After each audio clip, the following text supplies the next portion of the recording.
Most people don't think about their garage door until it stops working. Hi, I'm Tommy Mello, owner of Don's Garage Door Service.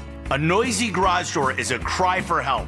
Most repairs are simple, but if left untreated, they can turn into costly repairs. Your garage door works hard every day, and a little maintenance goes a long way. We fix garage doors fast with quality parts designed to last a lifetime. There's never a good time for your garage door to break, whether you're rushing to work or you're trying to get the kids to school. We know how much you rely on your garage door. That's why we offer same-day repairs, because life doesn't wait, and neither should you. Over 90,000 five-star reviews don't happen by accident. They happen by putting people first. Fixing your garage door is what we do, but making your life easier and your home safer is why we do it. Families trust us because we deliver, and we'd be honored to earn your trust too. From repairs to upgrades, call Don's Garage Door Service today. Payton Manning here. Throughout my football career, staying healthy was a big priority, but bumps, bruises, and injuries were part of the game. And for me, it's not just the clinical excellence and expertise that sets a medical team apart. It's also the compassion, kindness, and empathy they show. At Common Spirit Health, healing is quality care and human kindness. And my friends at Common Spirit are teaming up with their partners to spread human kindness and create healthy communities. Common Spirit Health. Hello, human kindness. Blue Sports Stable is where our community comes together with ice rinks, indoor turf, basketball courts, golf simulators, fitness center and restaurant, themed public skates, ice bumper cars, and learn to play classes. Join youth and adult programs that keep families active year-round. Host unforgettable birthdays, corporate events, and team-building gatherings with one-of-a-kind activities. Your neighborhood hub for play, learning, and connection. Visit BlueSportsStable.com and follow @BlueSportsStable on Instagram. Blue Sports Stable, something for everyone. Hey, what's up, guys? It's Zach here. The Fed dropped rates for the 4th time. And if you're a homeowner, you should call American Financing today. You could be saving real money every month. High-interest debt is crushing budgets across the country. But homeowners who act now are using their equity to wipe it out. American Financing customers are saving an average of $800 a month, with some getting rates in the low fives. A massive difference compared to credit cards charging 20% or more. Speak with a salary-based mortgage consultant and find out exactly what you qualify for. There are never any upfront fees to find out how much you can save. Move quickly, and you could even delay 2 mortgage payments, putting cash in your pocket immediately, giving you back some of that money you spent during the holidays. Call American Financing today. The sooner you act, the quicker you can save. 303-695-7000. That's 303-695-7000, or visit them online at AmericanFinancing.net. NMLS 182334, NMLSConsumerAccess.org. APR for rates in the 5s start at 6.196% for well-qualified buyers. Call 303-695-7000 for details about credit costs and terms. Guys, this is Christine from Beau Visage Skincare and Spa. The holiday is almost here, but there's still time to buy that special woman a gift package at Beau Visage. Whether you buy a European facial, soothing massages, or another of our fabulous services, I guarantee at Beau Visage she'll be pampered in luxury, all at very competitive prices. Plus, it's easy shopping. Call 303-779-5002 or bvspa.com. That's bvspa.com. Need a new water heater? Euro Plumbing has lifetime warranties, great financing, and low pricing. 720-500-3000. 720-500-3000. KKFN and KKFN HD1 Longmont, Denver. You're listening to Denver Sports 104.3. The Fan. Welcome to Denver Sports Tonight, taking a look at the biggest stories in Denver sports. From your online home for the best opinions and information on the Broncos, Nuggets, Avalanche, Rockies, and more. DenverSports.com. And it is Denver Sports Tonight on this Wednesday night in the Mile High City. He's Dante Gomez. I'm Will Peterson. We will roll with you for the next hours. The Broncos officially flip the page to the Jacksonville Jaguars, winners of 5 in a row, and headed to Empower Field at Mile High on Sunday. Listen, Dante, I'm fired up for this game. It's a big one. Jacksonville still got an outside shot at the number 1 seed. The Broncos, of course, in the driver's seat, but got to keep the foot on the gas. That said, and it's only Wednesday, I get it, a lot can change, but for whatever reason, the buzz around this game is not quite the same as the buzz was going into Broncos-Packers. Does that feel similar for you? And also, do you worry about a potential letdown coming off such a high win in what many dubbed, myself included, a Super Bowl potential preview. It's almost like you read my mind, Will. I definitely see, or it feels like a letdown spot for this team after a big win over the Packers, kind of legitimizes their big long win streak they've had. A lot of people have tried to poke holes in that, saying, they're against, lesser than teams. You didn't do it against the real Bengals. You did it against, Jake Browning in the Bengals. Whatever holes they want to poke in there. And there's not really any argument to stand on now after they beat the Packers and they took care of them pretty handily. By the end of the game, it felt like a fairly comfortable win, I'll call it.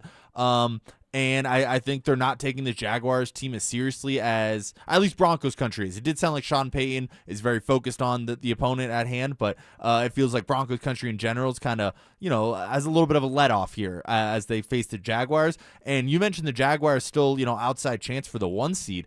To me, I think the bigger thing at hand for the Broncos is wrapping up the AFC West. The Chargers are right behind them, and I think people are overlooking how close that is with them still having a game on the schedule against the Broncos and Chargers Week 18. So to me, that is goal number 1 for the Broncos should be going out there and securing the AFC West. Yeah, no, it's a good point because listen, if the Chargers beat the Cowboys and the Broncos lose to Jacksonville, they no longer control their own destiny in the division. And that's crazy to wrap your mind around. But LA would only be 1 game back with Week 18 looming. So even if both of them won in Week 17, LA would come here 1 game back. And if they beat the Broncos that day, they would win the division. I guess the Broncos control their own destiny in the sense of they would have to win in Week 18. It's that both teams control their own destiny. There you go. But I think at the same time, there's probably a realistic scenario where if you had a latte or two with Sean Payton, he would tell you, I hope my starters only have to play a quarter, maybe a half in Week 18. I can get them out of there. We can get some steady time in here, and everyone can get healthy as we go into our bye week before the playoffs. That, of course, would mean the number 1 seed is wrapped up, which obviously would mean the division as well. So excellent point by you that if the Broncos lose and the Chargers win, all of a sudden Week 18 could be for the AFC West. And remember, if you lose that, the best you could do would be the 5 seed.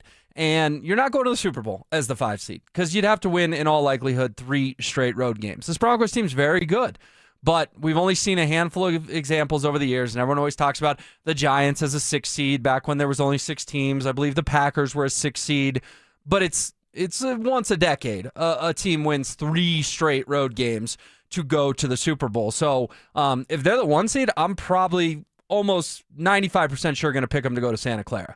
If they're the 5 seed, they could lose in round 1, they could lose in round 2, but they're not winning 3 straight road games. So that is what's at stake. So that's what I like what you're saying of, it feels like we're in party mode in Broncos country, and I get it. Christmas is right around the corner. The holidays are here. New Year's is coming. We all just want to party and be like, you know what? We'll see you in a month. January 18th or January 19th for that divisional game at Mile High, and it's going to be rocking, and we're going to be 2 wins from the Super Bowl. You still got to finish wrapping your presents. There's a couple more that are unwrapped that Denver needs to take care of. And, you said it, I think, best, that maybe the fans are the ones that are exhaling. Hopefully it's not the people inside the building that are exhaling. Exactly. And it just feels like all the talk is surrounded around the 1 seed when, unfortunately, that's the way the NFL playoffs work. But 5 seed is very much on the table, based on what you just explained there. So I think you just got to really hone in, and it's hard to even conceptualize that you win 11 straight games and you lose this weekend and dang, right there, the division's up for grabs. It tightens way up. Exactly. So, and I just feel like that is not being talked about enough. Yeah, no, it's a good point from you and a fair point as well. I'm sure as kickoff gets closer, it'll feel more and more like, okay, this is a massive game. Got to keep winning. But I do think it's human nature. That Green Bay game felt so huge, and we hyped it up so much, and rightfully so. And the Broncos delivered. Down 23-14, they delivered in a huge way, closing on a 20-3 run. But the good news is it doesn't matter how I feel. It doesn't matter how you feel. It doesn't matter how the listeners feel. It matters what's going on inside that building, and that is critical. And Sean Payton spoke on that today, talking about how do you flip the page, because it's a what have you done for me lately league, and the Broncos, while reveling in the Green Bay win, do need to flip the page. Look, I think there's that 24-hour rule to some degree, and it can happen, after a tough loss. One of the challenges in this league, I think, is, a gut-wrenching loss and then coming back in and trying to flush it and get on with the next goal. But I think it's about the leadership of the team, and I think the momentum and the understanding each week. We have this term, this is a big game. Of course, this is an important game, and there are going to be bigger ones. But I think it starts with the players and the leadership and the way they approach it. Not the first time we've heard Sean Payton say it's an important game, but there are going to be bigger ones. And he's right. The Broncos have clinched a playoff berth. The odds say they'll win their division. The odds say they'll be the number one seed. Of course there's going to be bigger games. When fans look back on a season, an 11-game winning streak's awesome. But what does everyone remember about the 2012 Broncos? They remember how it ended, not so much the 11-game winning streak that took them from 2-3 to 13-3 to finish the season in Peyton Manning's first year here in Denver. So I like the answer from Sean, but also it was kind of funny. He's talking about, it can happen after a tough loss because those gut-wrenching losses, you got to come back and try to flush it. Well, the Broncos haven't had that feeling in a long time. I mean, it was September the last time they did have a gut-wrenching loss, and it was super heartbreaking because it was the second week in a row a field goal at the buzzer beat them. The Chargers did it to them the week after the Colts did, but there's nothing to flush. There's more just moving on from hey, that was a big high, but it can't be our biggest high to get to our goals that we want to achieve this year. Yeah, and you talk about the Broncos potentially overlooking the Jaguars, team of Broncos country, however you want to phrase that. And he says, we have this phrase, it's a big game. Do you think there's anything to you can only call a big game so many times before it's like, all right, that's just kind of noise at that point? Or do you really think they're going to be able to refocus and the Jaguars are going to have their full attention? No, it's a fair question. Listen, when the schedule came out, my answer would have been no. Because it's like, well, this was the game down the stretch that was the gimme, right? The easy win. A Florida team coming to Denver in December, that's not going to go well. Well, two things going on. One, Jacksonville has majorly overachieved in a massive way. And two, Sunday's going to feel just like last Sunday did. It's going to be a gorgeous fall-esque day, not a middle of December type day, which you like. I mean, we joke about Tua. He got benched today. What is the knock on Tua? Guy can't play in the cold. And we saw it again against Pittsburgh. So I was really hoping that, give the Jaguars a 10-degree game on Sunday. They're not used to that. It's the combination of Jacksonville is probably the most overachieving team in the league. And also, this is just going to be like a normal afternoon for them. There's going to be no elements that they have to deal with. Yeah, and you talk about the elements. I want to say it was like a year or two into Trevor Lawrence's NFL career, and there was an interview where this is the first time I've ever played in snow. I mean, he's from the South. He went to Clemson, obviously. You're in the ACC, and then you're playing in Jacksonville. So, you're not really facing the elements all that much. So I actually think this is one of the rare scenarios where a snow game or a really cold game, 10 degrees, like you mentioned, would have really benefited the Broncos, just given the opponent, given Trevor Lawrence's history, just not a lot of experience for him in those elements. But no, it's going to be a beautiful day out, which I'm sure, Denver's happy about. I'm happy about it, at least. It's been 60 degrees and sunny for the last week. It's going to be all next week as well. So that won't really come into play, but I am worried that they're just not going to have their full attention from the Broncos. Yeah, let's hope that's not the case, but I'm with you. At least just vibes. And sometimes you have to go off vibes, but maybe again, that's more the fan in me than what's actually going on inside the building, and they've been resilient all year long. All right, couple other headlines from today. The big news was that both R.J. Harvey and Pat Bryant returned to practice. Justin Strnad was a DNP, but also they almost assuredly would have put him on IR by now if it was a season-ending injury. Unfortunately, we did talk a little bit last night about Brandon Jones going on IR. If you're going to see him again this year, it's going to be in an AFC title game, maybe a divisional game, or the Super Bowl. So that one is obviously a big deal. No Strnad today, but again, not on IR. That's encouraging to me. But the biggest takeaway, Dante, is people think Super Bowl contenders don't always rely on rookies.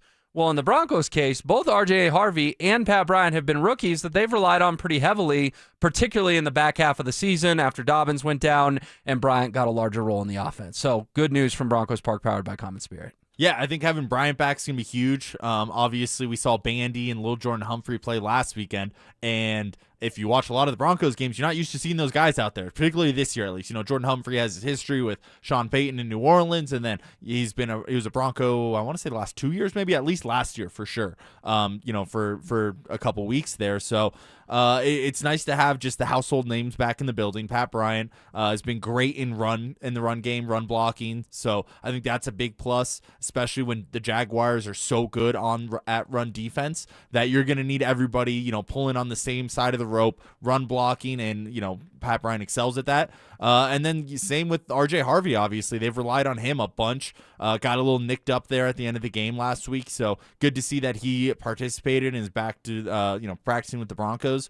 And yeah, they're going to need him here. They 19 touches last week. I expect him to get north of 15 again this week to be able to balance out obviously the run pass attack. And Sean Payton obviously loves to lean on throwing the ball, but you can't be one-dimensional in the NFL. Defenses are too smart. Defensive coordinators are too smart nowadays that you have to be able to present both options and make the defense protect every blade of grass. Yeah, no, totally agree with you. And the thing is on Harvey, he would have been the one that if Mace was down there today, if Mace didn't spot him and the other reporters didn't spot him, that's the one where the alarm bells would have been going off for me, because then it's like, are we really going to hand the ball to Jaleel McLaughlin 12 to 15 times? Tyler Bidet 5 to 6 times.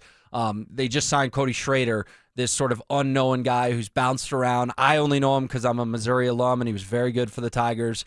But, you would have had to dig deep into not only your current depth chart, but your practice squad potentially as well. So Harvey was the one today. I'm like, whew, okay, glad he's out there.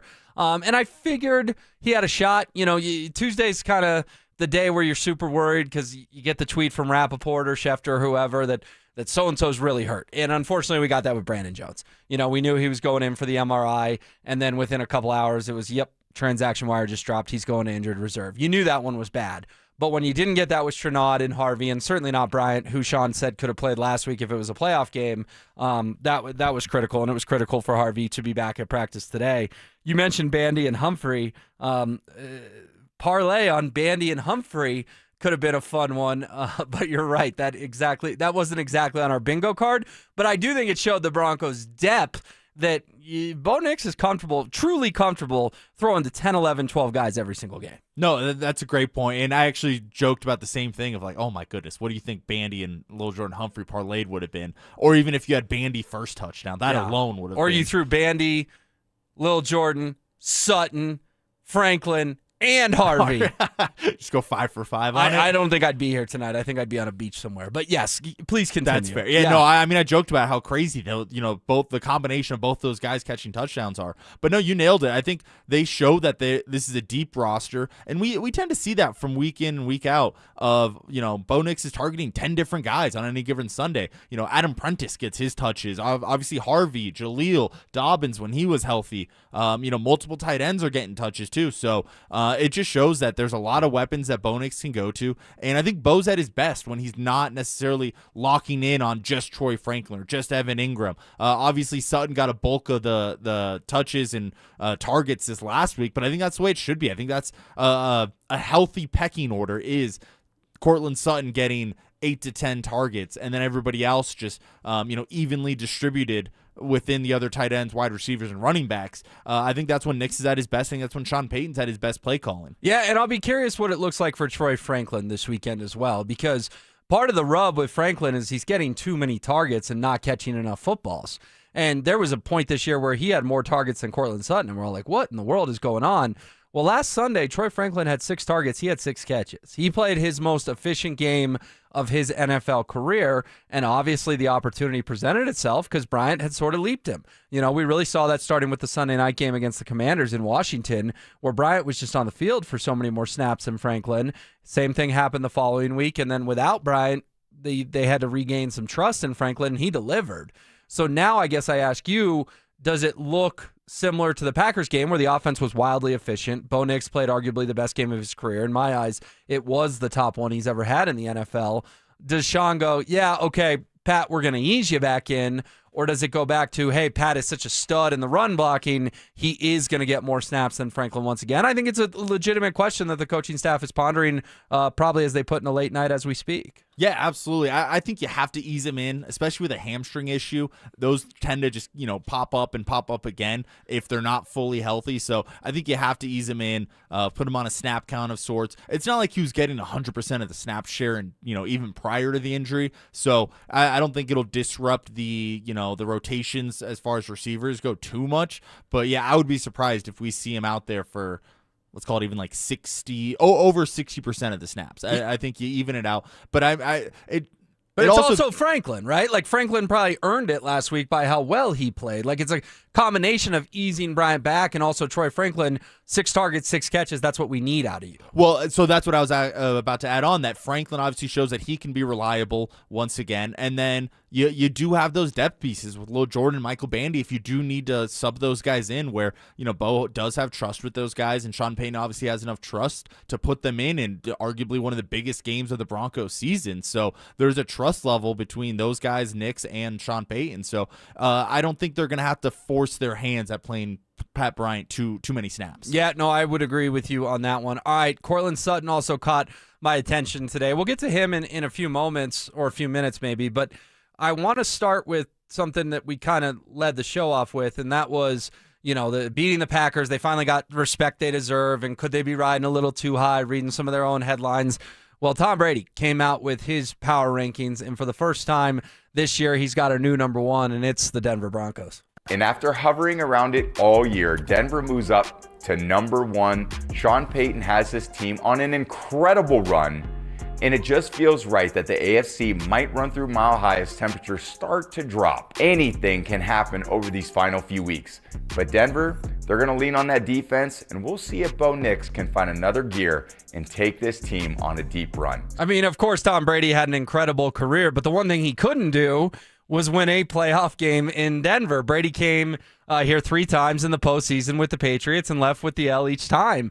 It was the famous Champ Bailey interception in January of 2006, and then, of course, a couple of losses to Peyton Manning in a pair of AFC Championship games following the 2013 and 2015 seasons. He did beat the Broncos in Foxborough once, but never here in Denver. And I don't want to offend anyone, but the quarterback he beat in Foxborough was one Timothy Tebow the week after the unbelievable play to the late, great Demaryius Thomas and the Steelers. So I just thought it was funny that Brady said, it would be fitting if the AFC runs through mile high, or just feels right if the AFC runs through mile high as the temperatures start to drop. It cracked me up, Dante, of like, oh, a guy who could never win the big game here in that stadium, and he won everywhere. It was one of the very few places Brady could never figure it out on the biggest stages. That thought is crossing, and I'll say it, he's the GOAT. That thought is crossing the GOAT's mind today. Yeah, do you think it pained him to say that? Because I know Zach and Phil had that kind of take on it, where it's like he didn't want to have the Broncos at number 1. Do you think he has any feelings about Denver, the Broncos, where he would purposely, hold them back maybe in his rankings? And then on top of that, to me, I like that he said what he said about, like, it's only fitting that Denver, the AFC might run through Denver again, just because Denver is one of the most historic franchises in the AFC. They've hosted so many playoff games throughout the years that it is fitting. Even, I grew up in Arizona. It just kind of was part of, once playoff football came around, Denver's probably going to be hosting a playoff game or 2. So it does feel just, back to the natural order of things is that Denver's hosting playoff games. But yeah, on the animosity, do you think he has any animosity towards Denver or the Broncos? Yeah, no, I like that question. I don't, because when you need 2 hands to fit all your Super Bowl rings, I don't think your head hits the pillows with a lot of what ifs. Yeah, I'm sure Brady would love to have If there was more. one person, it would be him, though. Yeah, true. He's just crazy enough to have what ifs, but he's got 7 of those suckers. And the reality is, and I've seen the stat before, if the Manning kids never exist, he could have 12 or 13. Eli got him in 2 Super Bowls, and Peyton got him in 3 AFC title games, so including 2 with the Broncos. But, the reality of it, too, that guy's such a great competitor. I think it's just respect, honestly, for the Broncos. I think it's more respect than bitterness, because he knows at the end of the day, he could win on the moon. He could win on Mars. He just couldn't win at Mile High for whatever reason. And ultimately, I think Brady probably tips his cap to the Broncos. I agree with that. I think it's just respect towards Denver, and maybe this is me 100%, theorizing this. Maybe he wants to see Drake May come to Denver and be like, you know what, all these guys are patting Drake May on the back, the new Patriots superstar. Let's see you go to Denver and see how difficult that is. Yeah, and that brings up memories of what we played a couple weeks ago with some hosts in Boston talking about the tortured history in the playoffs for New England here. So you're right. Maybe Tom's going, you guys are already forgetting about me. Let's see what Drake May does in that environment. I assume he'd be pulling for the Patriots that day, but maybe he's just petty enough to protect his own legacy. He would be pulling for the Broncos. The rest of Tom Brady's rankings, he's got the Rams at 2, the Bills at 3, the Chargers at 4, Seahawks at 5, Patriots at 6, Niners at 7, Jags at 8, Bears at 9, and Packers at 10. The only thing I really balk at on that list, but it goes back to what you mentioned about the AFC West. He's got the LA Chargers at number 4. I think most people would include the Broncos, Bills, Rams, and Seahawks in some variation in their top 4. But Tom puts a current wild card team that high, probably believes that much in Jim Harbaugh and Justin Herbert, the defense in the run game as well. Yeah, it just goes to show how good this AFC West is that, again, the Chargers are right on the Broncos' tails here, and the Broncos are on an 11-game win streak. So I just think that you can't take the division for granted. You can't take the 1 seed for granted, and the Broncos are going to have to finish strong this season to secure both of those things that, are their goals that they set out before the year, is both winning the division and getting the highest seed possible. So I think it's a lot of respect towards Jim Harbaugh, his team, what Justin Herbert's doing, and battling through all the injuries that they've had. They're able to still go out and win a lot of football games.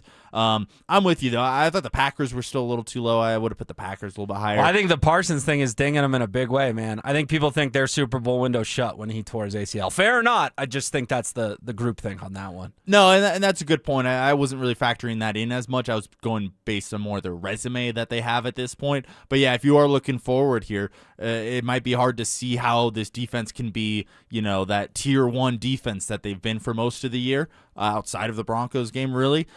So yeah, that is true. That's a good point there. Before we get to Cortland Sutton, want to bring up Bo Nix's best answer of the day as well. If you listen to this station, you listen to this program, Wednesdays are a big day down there. We hear from Sean Payton, we hear from Sutton, Pat Surtain, and Bo Nix. Last week, Bo made headlines, not just locally, but nationally as well, when he was asked about being underdogs and said, well, my mom thinks we're going to win, so that's all that matters. Turns out Mrs. Nix was right, so appreciate that. But today, Bo usually gives about 45-second to a minute-long answers. He gave a 5-second answer on creeping his way into the MVP conversation. It's pretty cool. It probably, I guess it means we're 12-2 and we got a good team. I mean, I just love this guy more and more every single day. He could have made that a me moment. He could have gone through the candidates. Well, you got Josh, you got Drake, you got Stafford. He didn't do it. He just deflected the credit to the team. And basically what he's telling folks is like, yeah, we've won 11 in a row. We're 12-2. We have the best record in the league, and I'm the quarterback. Of course I'm going to somewhat be in that conversation, but no need for Bo Nix to puff his chest today, and he certainly did not do that. See, I didn't actually really like the answer. I thought it was too much deflection. It's like, hey, dude, you're on a tear the last 4 games. Take some credit. No. Take credit at parades, my friend. Not in Week 16. Winning MVP is very difficult to do. I'm not saying he's going to go and do it, but to be even in the conversation for it, I think it's impressive. It shows that, you are an upper echelon player, upper echelon quarterback, obviously, in this league. So I would have liked him to take a little bit of credit for that. It's not like even when they were winning at 7 games in a row, Nix wasn't really a part of the MVP conversation. So it's not just that he's the quarterback of a team that's 12-2 on an 11-game winning streak. It's that he's playing really good football lately. I get it, but also 2 things. One, when Dobbins got hurt, they did become more of a passing team, and Nix has really taken off these last 4 games. Your number was 7, it's now 11, so you're kind of drawing the line in the sand when they switched offensive philosophies, which I like. And then 2, who's the guy who sings Stay Humble? Or the song. Kendrick Lamar? Yeah, stay humble. Don't you You want can be humble and still be like, hey, it's awesome to be thought of in that conversation. That's not like, going full Diego Pavia, like, screw the Heisman voter, screw Indiana. I should have won this award. So would you have rather he spent 45 seconds being like, it's an honor, it's great, but I love Stafford, I love Drake, I love Josh. Like, I thought his answer was perfect. Like, we're 12-2. that's what happens when you're 12-2. A little too much deflecting for my liking. Doesn't mean he has to go on, a 45 seconds, minute and a half answer about why he deserves the award or why he's so honored by it. But I think you could take a little bit more credit and just a little more, I don't know, be a real human being of like, hey, that is cool. That's a very cool thing to have. A lot of people can't say that about themselves. Is that I'm, a top 5 guy in the MVP voting right now? Yeah, I liked the answer last week, and I like this one this week. So agree to disagree on that one. I thought they were both good. All right, Cortland Sutton. I've teased it a couple times, and his answer today about the Nuggets, the Avalanche, and the Broncos will make you want to run through a brick wall, and we'll play it for you next. Still don't believe in the Denver Broncos? Mike Evans has a message for you. If you're a Bo cynic or if you're a Sean cynic, get on board. Get on board the train because it's leaving. We're not even through year 2. Buckle up because this is going to be fun. Denver Sports 104.3. The Fan. Join Denver Sports 104.3 The Fan and White Claw at Mile High Station on Sunday, December 21st from noon to 2:05 p.m. for the Fan Football pregame show. Get your head in the game with orange and blue face painting and White Claw. White Claw, grab life by the claw. Dan owed an unbelievable amount of money to the IRS. I got behind on my taxes. It's a horrible feeling. He was in denial. And when I got those letters from the IRS, you wanted to act like they didn't exist. Finally, Dan turned to Optima Tax Relief, the leading tax resolution firm. A+ rated by the Better Business Bureau, they've resolved over $1 billion for their clients. Optima got me a settlement with the IRS. These people are really people-friendly. It was every bit of a new lease on life for me. The fast action and the great results made Dan's head spin. I felt like I was in a dream, but it's real, and I have paperwork to prove it. They got the job done, and life is good. For tax help you can trust, call Optima now for a free consultation. If you're worried about what's going to happen with the IRS, stop worrying. Make the call now. Call 800-343-6460. 800-343-6460. 800-343-6460. Optima Tax Relief. Testimonial from an actual client. Some restrictions apply. For complete details, please visit OptimaTaxRelief.com. Hey guys, Mark Schlereth here. I'm going to be blunt. If your windows are drafty, sticking, or leaking, cold nights are costing you money. In January, they'll cost you even more. Window prices are going up. Gravina's Window Center of Littleton is locking in 2025 pricing, but orders must be placed by December 31st. Don't let the 2026 price increase punch you in the wallet. Order by December 31st or you're paying 2026 prices. Go to windowsforyourhome.com or call them at 303-794-0490. I know some people think after a car accident, do I really need a lawyer? Hiring Postman Law isn't only about the courtroom. We're your single point of contact in a complicated claims process. We take on the insurance adjusters, organize your medical bills, coordinate with doctors, and make sure nothing gets missed. Get the outcome you deserve without the headache. Call 844-POSTMAN. When other firms promise, Postman delivers. Call 844-POSTMAN. Attorney Advertising. The cold weather will be back. Brandon Stokely here from my team, ROX Rocks Heating and Air. Has another company told you that you need a new furnace? Time to throw in the challenge flag. Rocks Heating and Air offers no obligation, free second opinions. And don't forget about heat pump rebates. They've never been better. Up to $13,500 only at ROX Rocks Heating and Air. Now play that jingle. HVAC service, installation, repair. ROX Rocks Heating and Air. You gave years, maybe decades to your job. You showed up, worked hard, and planned for retirement. But now the company's changed. Or maybe you've taken a buyout or been forced into early retirement. So what happens next? I'm Jeff Jr., founder of Trajan Wealth. And if you've built up a 401k or thrift savings plan, now is the time to ask, is that money really working for you? Many workplace retirement plans offer limited options and even less guidance. At Trajan Wealth, we help people just like you roll over their accounts into IRAs with more flexibility and personalized investment strategies built around your goals. For households with $500,000 or more, let us build you a personalized plan.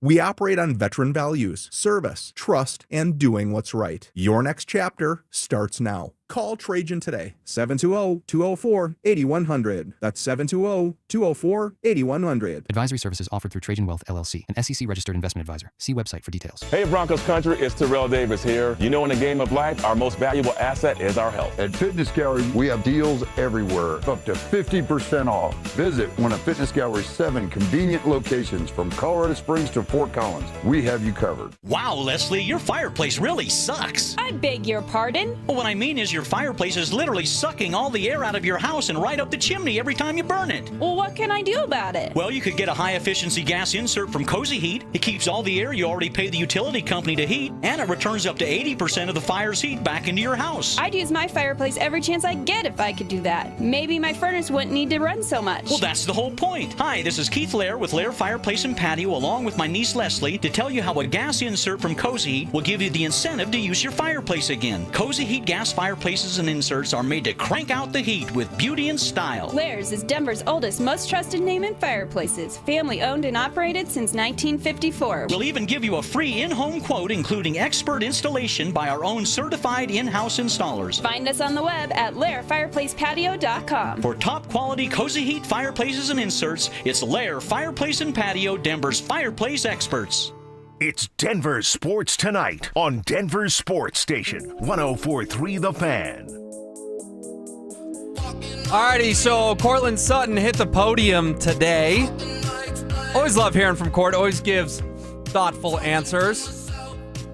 But man, his answer about the time the city of Denver is having with their sports teams right now, I thought was excellent. He got asked about the Avs being at the top of the NHL, the Nuggets having their best start in NBA franchise history, and of course the Broncos being right there at 12-2 and Super Bowl contenders. Here's what Court had to say.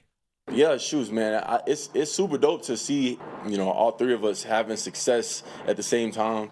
I've got a chance to talk to a couple of Nuggets players, and I tell them, it's our turn to bring, a parade to the city, and the Avs have won the Stanley Cup recently. The Nuggets have won the NBA Finals recently, and we unfortunately haven't had success since 2015, and so we feel it's our turn to do our part for the city in terms of keeping the winning tradition going in terms of the sports that's going on throughout the city, man. Them boys playing some great ball and great hockey, and it's exciting to be a part of. And I know people around the United States are definitely shocked that the state of Colorado bumping right now. I mean, I love that, the state of Colorado bumping right now. And then he told Nuggets players, it's our turn to throw this city a parade. That answer just fired me up, Dante.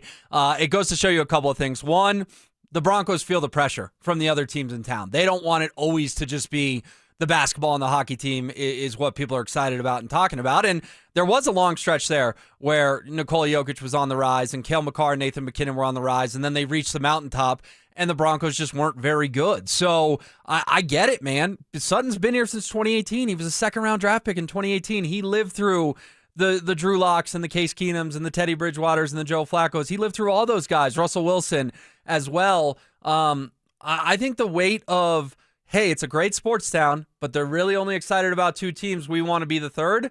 I think that's been some fuel for the Broncos this year. I don't know. I think they have enough fuel on their own of trying to go out and win. I think Sean Payton's a great motivator and gets these guys ready to play. So I don't know how much of it is that, the Nuggets and Avalanche are exceeding. I think they want success on their own anyway. But I thought it was a very cool answer. And, Colorado's bumping right now. So I just thought that was a very funny way to end it. And who better to, talk about this than Cortland Sutton, who's been, I want to say, he's the longest tenured Denver.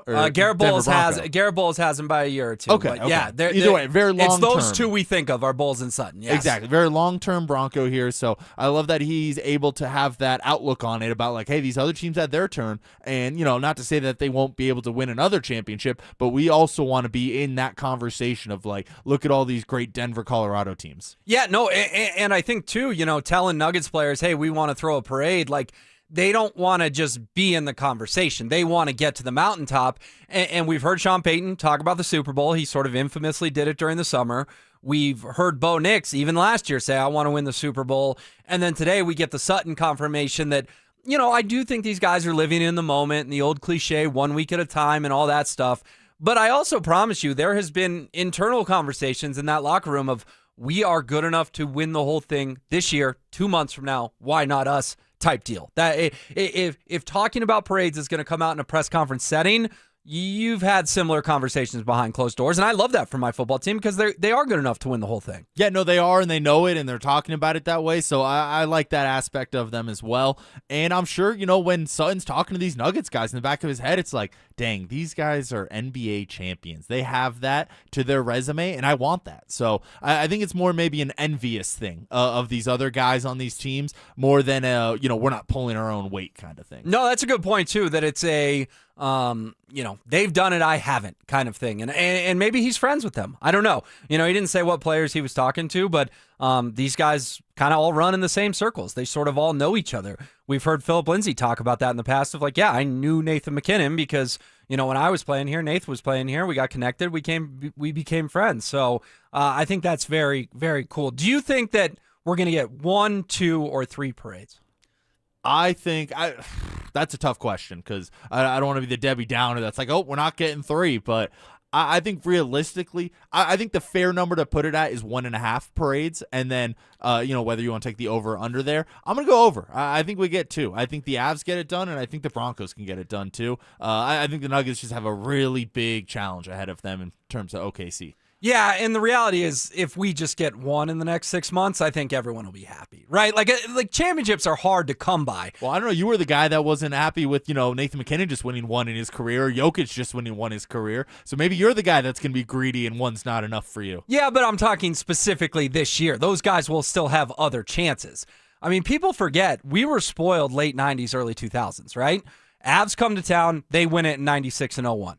Broncos finally get over the hump, win it 97, 98. We had 4 parades in 7 years. Do you know what happened from 01 to 2014?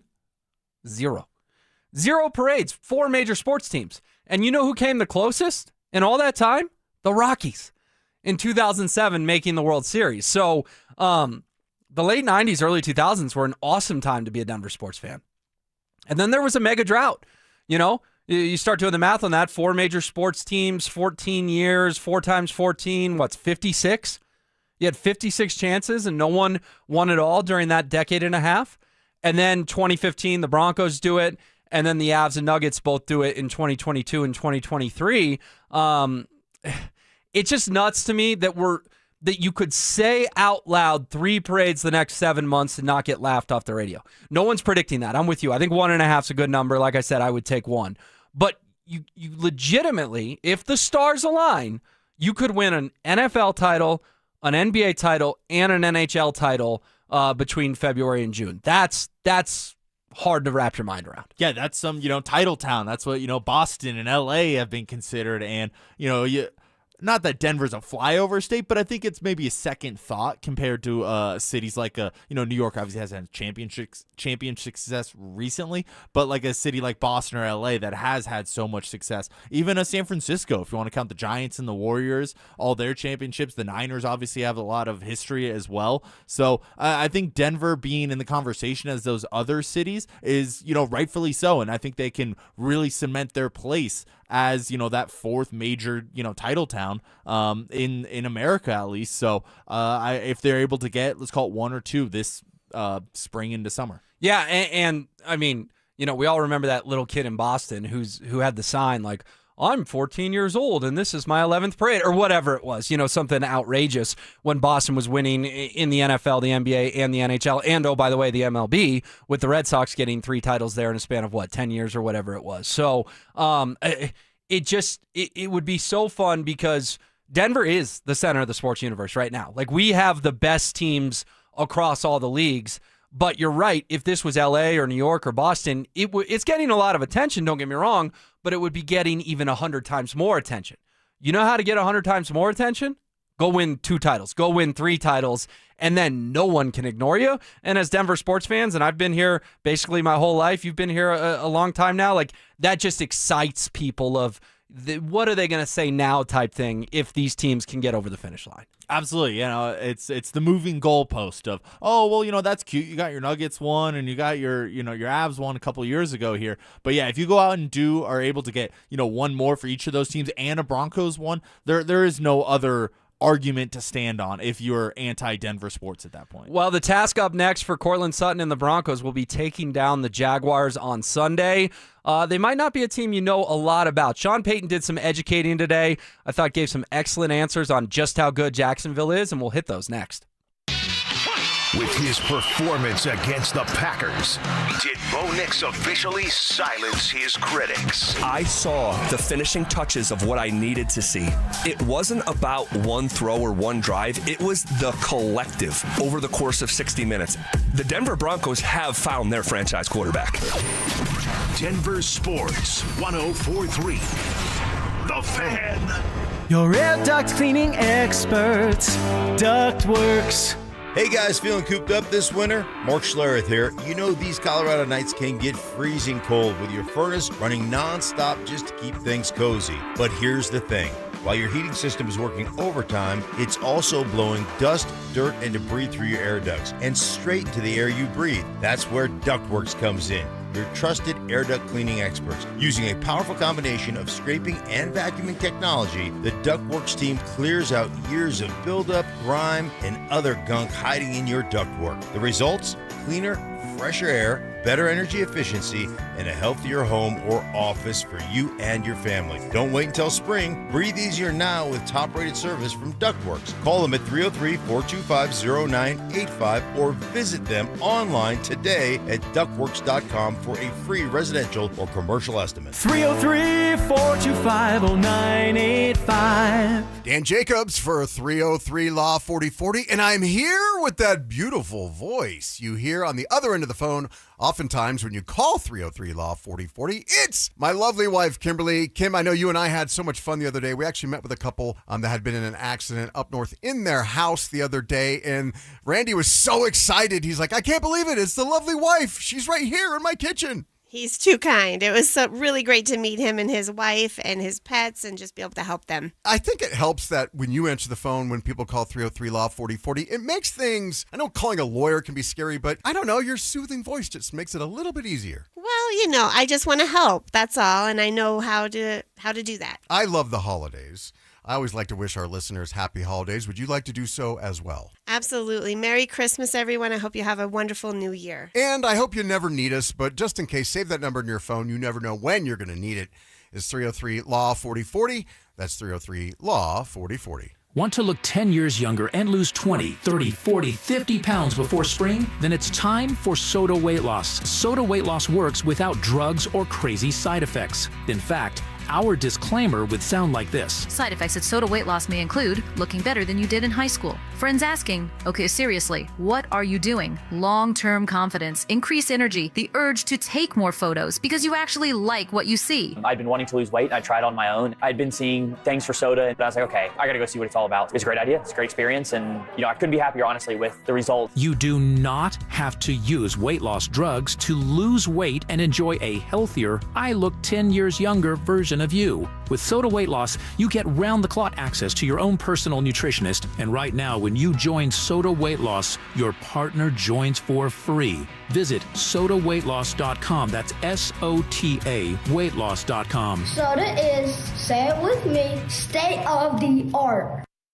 This is a special alert to all Americans who own a vehicle with less than 200,000 miles with an auto warranty about to expire or with no warranty coverage at all. Due to a decline in the economy, CarShield is announcing a low-cost month-to-month vehicle protection plan that is now available to the public to save any driver out-of-pocket expenses on future auto repairs. Call now to find out how you can pay almost nothing for covered auto repairs. Yes, you heard that correctly. Pay almost nothing for covered auto repairs. An open phone line has been established for all drivers to call for a free quick quote. Call 800 800-292-4541 now. Drivers who are covered will not have to pay for covered repairs again. This protection plan is at an all-time low. Additionally, drivers who activate this vehicle protection today will also receive free roadside assistance, free towing, and car rental options at no additional cost. Call us for your free quick quote today. 800-292-4541. That's 800-292-4541. What do you have to lose? Call 800-292-4541. Again, 800-292-4541. This holiday, imagine the finest jewelry legends all in a store where they treat you like family. Decory, Hearts on Fire, Gabriel and Company, Lika Bahar, and dozens more, all in one store. Imagine a diamond bar with almost every size, shape, and price range GIA diamond. And all the top bridal designers, including A. Jaffe, Parade, and Decory. Add to that Tag Heuer watches and our curated pre-owned Rolex timepieces. And we've got something for everyone you love. I'm Michelle. And I'm Michelle's dad, Bruce Williams, inviting you to Williams Jewelers. We've built Denver's most trusted family-owned jeweler with one vision. To be your family's jeweler for life. For that perfect diamond engagement ring. The ultimate holiday gift. Or just because you deserve it. Williams Jewelers in beautiful Cherry Creek North. Now, imagine their face Christmas morning. This holiday, come to Williams Jewelers. Where Colorado shines.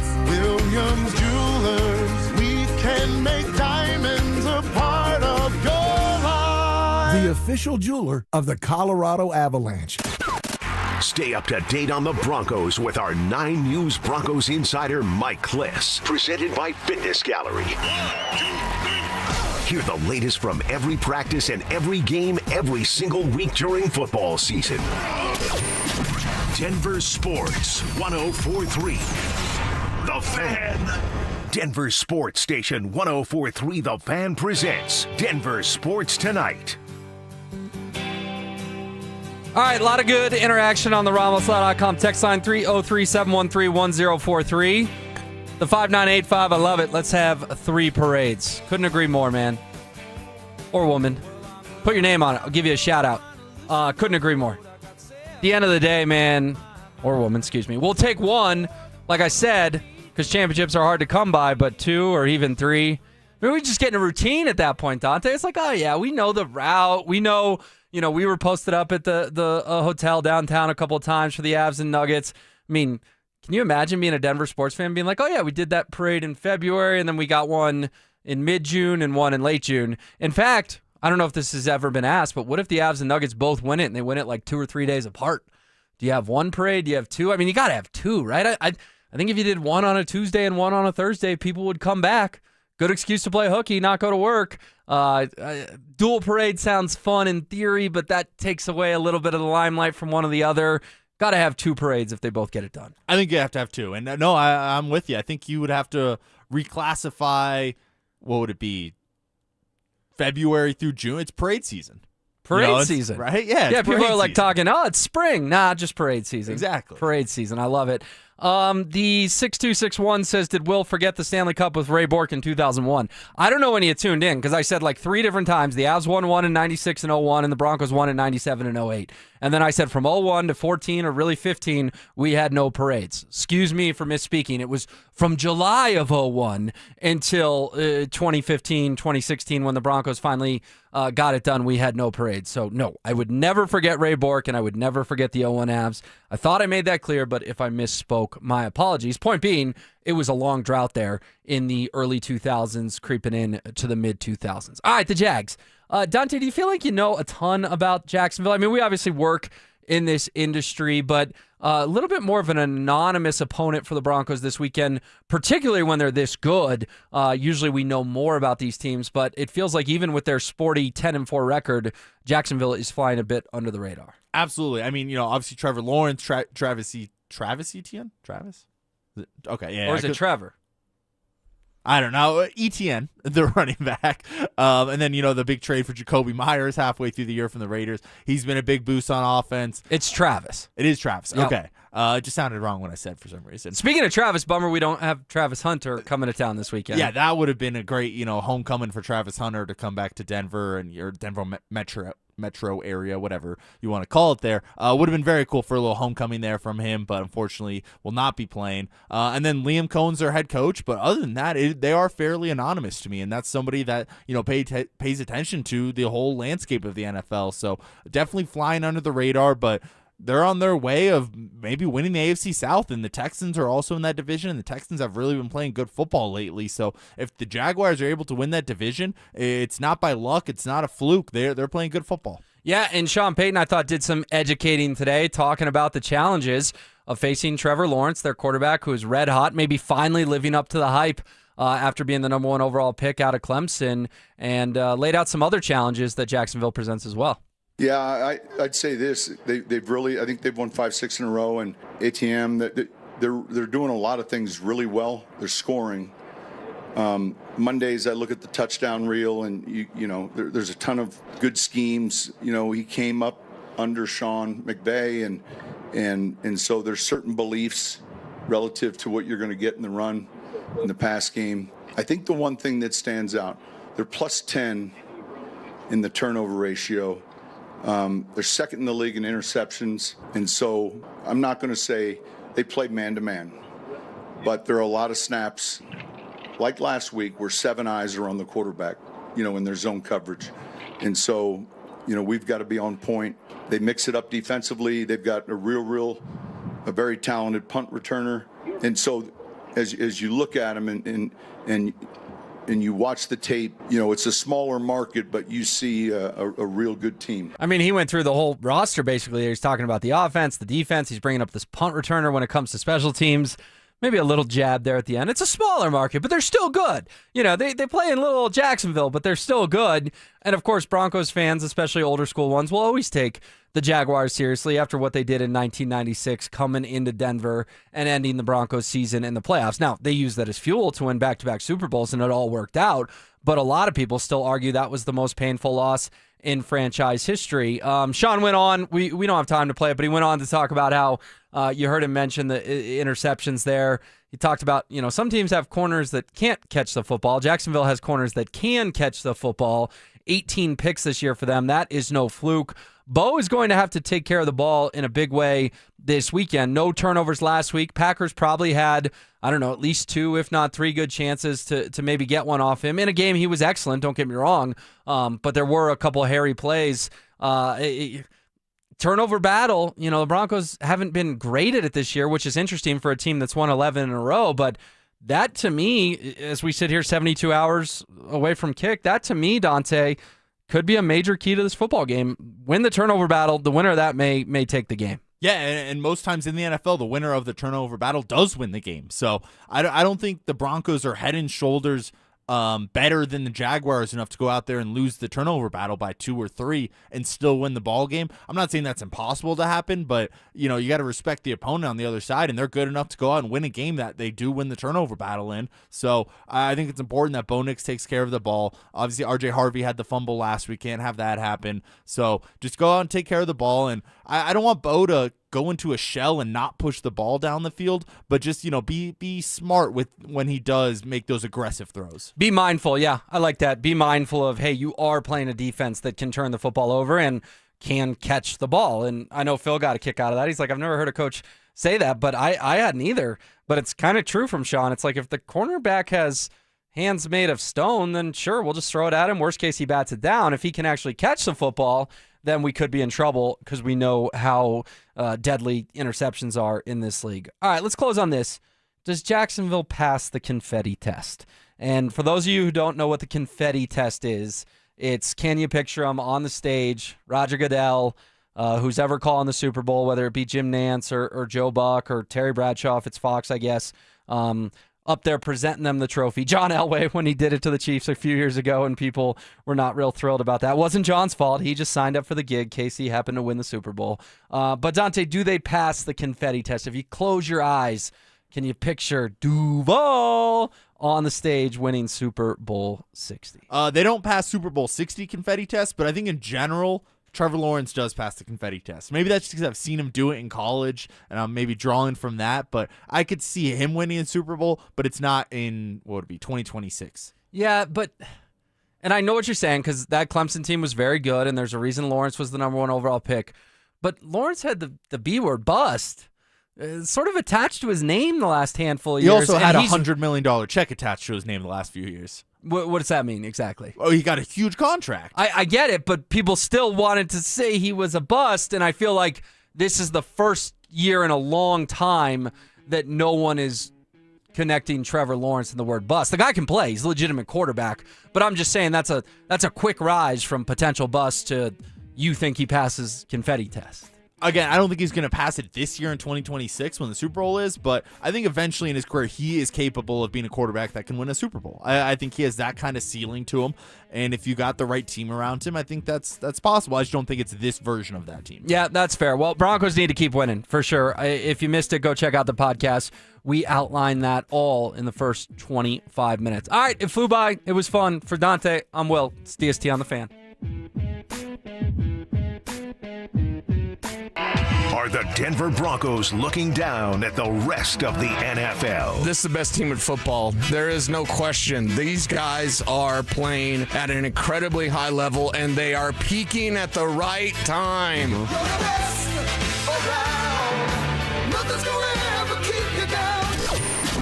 Denver Sports 104.3. The Fan. Jim, it's late in the half here.